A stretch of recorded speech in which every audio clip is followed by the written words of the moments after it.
মাসের চাঁদ কোথাও দেখা যায়নি, তাই দয়া করে চাঁদের জন্য অপেক্ষা করবেন না। আগামীকাল ঈদ।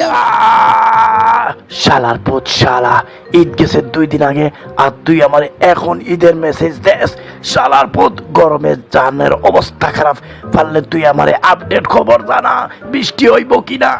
ওই মিয়া, আমার সাথে ইয়ার্কি মারেন কেন? আমার সাথে চিল্লাচিল্লি করেন কেন? বৃষ্টি আরো 2 দিন আইব না, 2 দিন পর্যন্ত গরম খাইতে থাকেন। আমারে আর ডিস্টার্ব করেন না মিয়া, অনেক করছেন। যত খবর দেই তত আরো উল্টা পাল্টা কথা বলেন আমার লগে।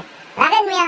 বাসা গরম, বালিশ গরম, বিছানার চাদর গরম, আবহাওয়াটাও গরম, ও কোথাও শান্তি নাই। জন বাঁচানোর লাইগা যে গোসলটাও করবো, এই পানিটাও গরম রে।